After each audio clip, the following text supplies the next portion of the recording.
السلام عليكم ورحمة الله وبركاته. معكم أميرة في المطبخ. النهاردة حبيت أعمل لكم كيكة بسيطة جدا وسهلة بتتقدم مع الشاي. المكونات: كوب من الحليب، كوب من السكر. طبعا الكوب ده معيار الكوب ده، يعني نفس المعيار الاتنين. طبعا الكوباية اللي تستخدموها لازم تكون نفس الكوباية عشان ما تتلخبطوش. طبعا عندي هنا كوب من الحليب وكوب من السكر واتنين باكت فانيليا بالبرتقال. حابين تستبدلوها مثلا بقشر برتقال وفانيليا عاديه ممكن برضو، بس انا عندي الموجوده فحطيت منها. 4 بيضات، بيكنج باودر، خل البيض، نص كوب من الزيت. وعندي هنا تشيكلت شيبس، دي اختياري يعني احطها فوق الوش. وطبعا هنا انا مجهزه الصينيه مسبقا، حاطه فيها ورق الزبده ومجهزاها، والفرن شغال على درجه حراره 250 الرف الاوسط. طبعا انا مشغلاه من قبل ما اشتغل في الكيكه. هنبدأ معاكم بالمكونات: 4 بيضات، 2 باكت فانيليا بالبرتقال، وهنزل بنص كمية السكر والنص التاني لما اضربه شوية.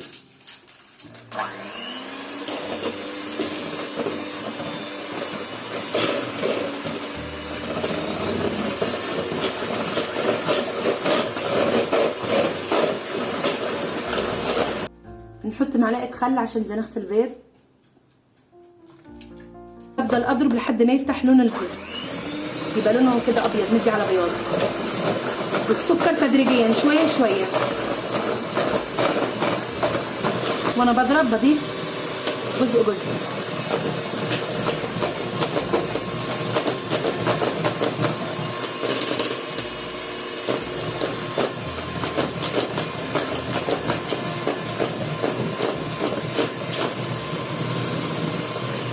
ودلوقتي القوام بعد ما اصبح عندنا القوام بالشكل ده اهو، افتح معانا اللون اهو بالشكل ده.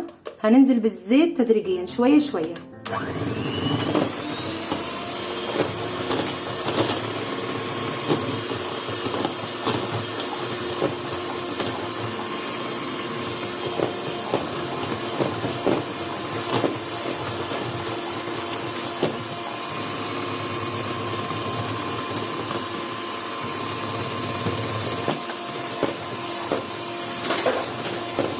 نخفف السرعه ونجيب الحليب مرة واحدة.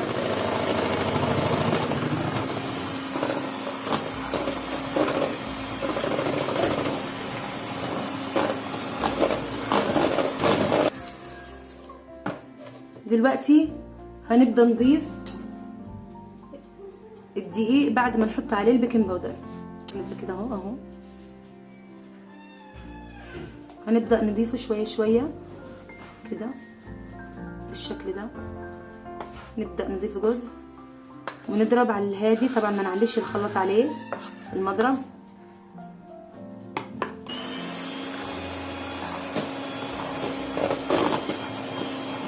بالشكل ده كده اهو.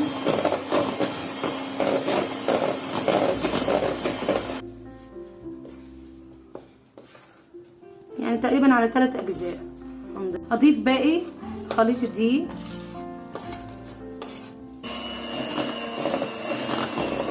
بالشكل ده كده اهو،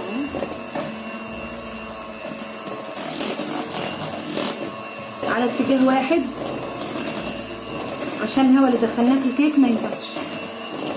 كده جهزت معانا بالشكل ده. هظبط الصينيه طبعا معانا هنا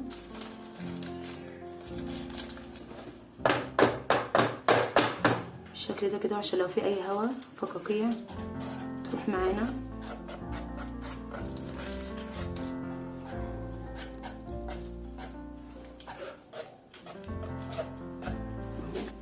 نجيب تشيكلت شيبس، طبعا دي اختياري يعني، الحابب يحط يحط واللي مش حابب بلاش.